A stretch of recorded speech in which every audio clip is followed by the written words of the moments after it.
मेहुल को फोन आता है कि मिश्रा जी की डेथ हो गई है। मेहुल तुरंत वहां पहुंच जाता है। अब यहाँ 3 घर है। क्या आप तीनों घर को देख के बता सकते हैं मिश्रा जी का घर कौन सा है, ए, बी या सी? सोचिए लॉजिकल आर्मी और मुझे आपका आंसर कमेंट करके बताएं।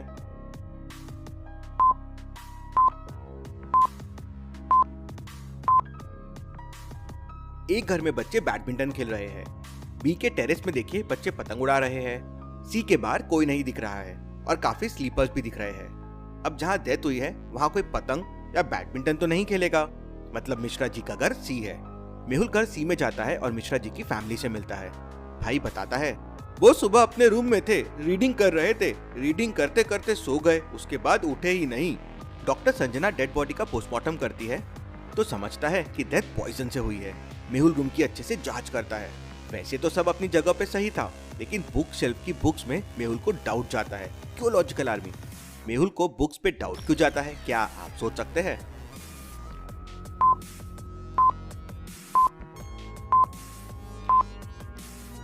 ध्यान से देखिए, सारे बुक्स ऑर्डर में रखी हुई है, लेकिन बुक नंबर 12 और 13 इंटरचेंज हो गई है।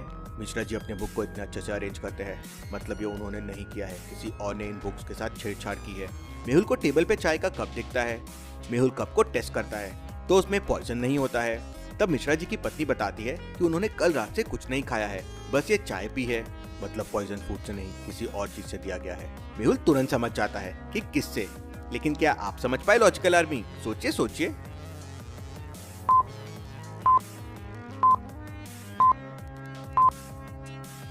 बुक से छेड़छाड़ हुई है, मतलब जरूर बुक्स के जरिए पॉइजन दिया गया है। मेहुल टेबल पे चेक करता है तो बुक नंबर 11 मिश्रा जी पढ़ रहे थे। मेहुल बुक के पेजेस को चेक करता है तो उसमें पॉइजन मिल जाता है। Very very interesting. मेहुल घर वालों से पूछताछ करता है। मेड कहती है सर मैं सुबह रूम में गई थी, सर पढ़ रहे थे, मैं चाय रखी और वापस आ गई। भाई कहता है मैं सुबह रूम में गया था, लेकिन भैया रूम में नहीं थे तो मैं वापस आ गया। वाइफ कहती है मैं भी रूम में गई थी, वो रूम में पढ़ रहे थे, हमारी बातचीत हुई और फिर मैं वापस आ गई। मेहुल समझ जाता है कि किसने मिश्रा जी को पॉइजन दिया है। कैसे लॉजिकल आर्मी? मेहुल को ये कैसे समझ जाता है, क्या आप सोच सकते हैं?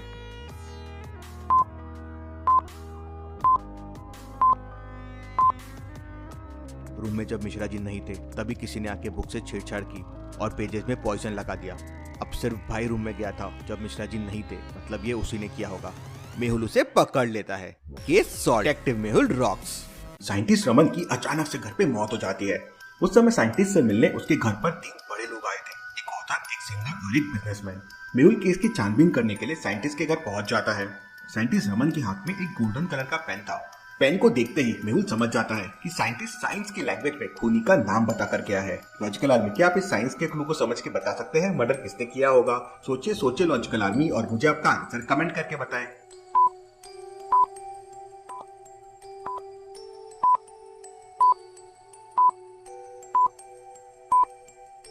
साइंटिस्ट रमन के हाथ में गोल्डन कलर का पेन है और साइंस की भाषा में गोल्ड को एयू ऑरम कहा जाता है और एयू का मतलब है ऑथर। इसका मतलब साइंटिस्ट रमन का मर्डर ऑथर ने किया है।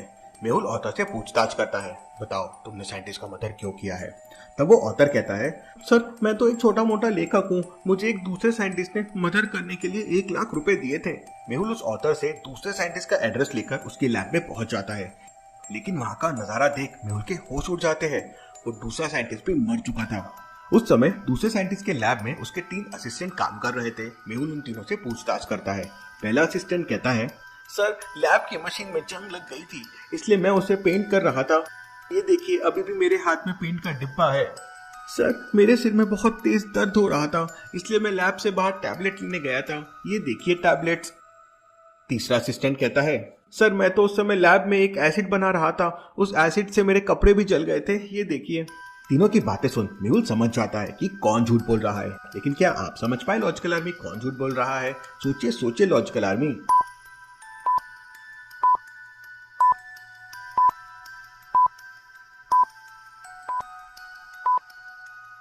पहला असिस्टेंट झूठ बोल रहा है क्योंकि उसके हाथों में बैंगनी कलर का पेंट लगा हुआ है, लेकिन मशीन पर तो नीले कलर का पेंट लगा हुआ है।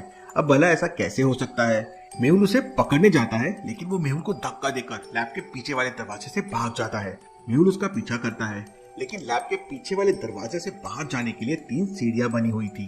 लॉजिकल आर्मी, क्या आप बता सकते हैं पहला असिस्टेंट इनमें से कौन सी सीढ़ी से भागा होगा, ए, बी या सी? सोचिए सोचिए लॉजिकल आर्मी।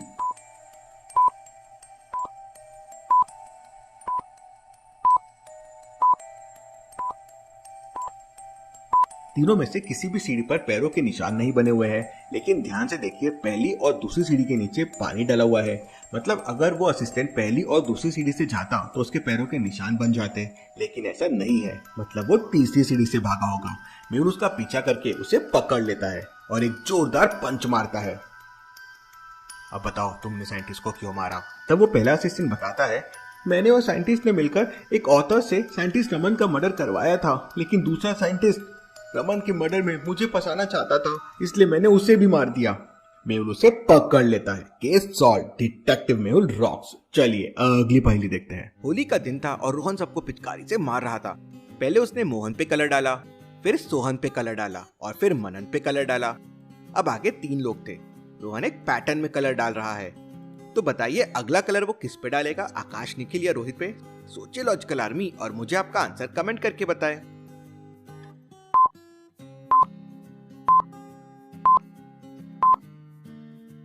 रोहन 5 लेटर्स के नेम वालों पे ही कलर डाल रहा था, मोहन, सोहन और मनन।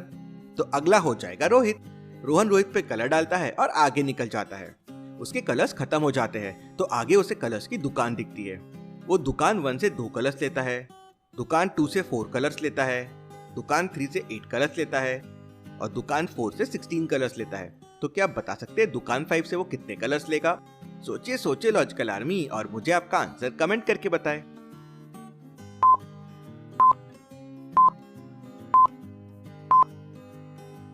वो हर दुकान से डबल कलर्स ले रहा था। पहले से उसने 2 लिए, फिर 2 का डबल 4, फिर 4 का डबल 8, फिर 8 का डबल 16। तो 16 का डबल हो जाएगा 32, तो वो 32 कलर्स लेगा। वो इतने सारे कलर्स लेके वापस लोगों को कलर लगाने चला जाता है।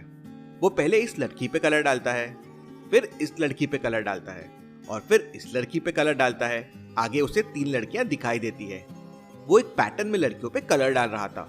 तो क्या आप बता सकते हैं एबीसी में से वो अब किस पे कलर डालेगा? सोचिए सोचिए लॉजिकल आर्मी और मुझे आपका आंसर कमेंट करके बताएं।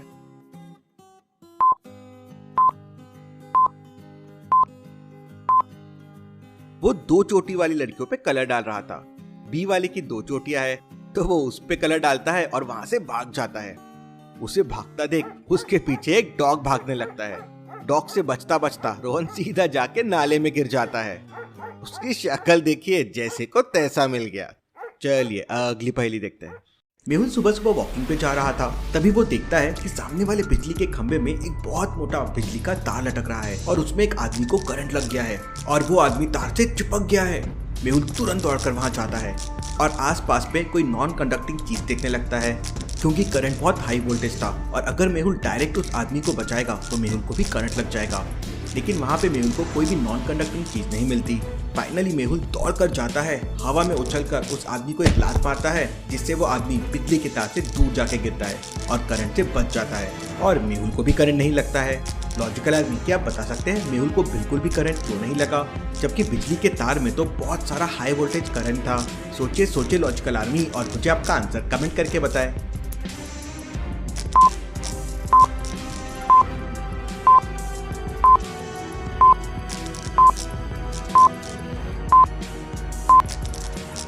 हमें करंट तभी लगता है जब हम अर्थ से कनेक्टेड होते हैं। मतलब अगर हमारा कनेक्शन जमीन से ना हो तो हम बिजली के मोटे मोटे तारों पर रस्सी की तरह लटक सकते हैं और हमें करंट भी नहीं लगेगा। इसलिए आपने देखा होगा कि चिड़िया और कबूतर आराम से बिजली के तार पर बैठे रहते हैं और उन्हें कुछ भी नहीं होता है। इसलिए मेहुल ने जानबूझकर हवा में उछलकर उस आदमी को लात मारी ताकि उसे करंट भी ना लगे और आदमी भी बच जाए। चलिए अगली पहेली देखते हैं। ये अकेले इस लकड़ी को लेके जाने की कोशिश कर रहे हैं। अरे पहला गिर गया, दूसरा भी गिर गया, तीसरा भी गिर गया, लेकिन जब साथ में लेके गए तो आराम से पार कर लिया। तो मुझे बताइए मूर्ख कौन था, ये पहले 3 या ये 3? सोचिए सोचिए लॉजिकल आर्मी।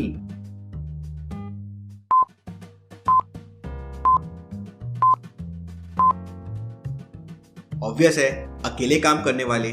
टीम में एकजुट होकर काम करने में हमेशा सफलता जल्दी मिलती है, समझे लॉजिकल आर्मी? Thank you.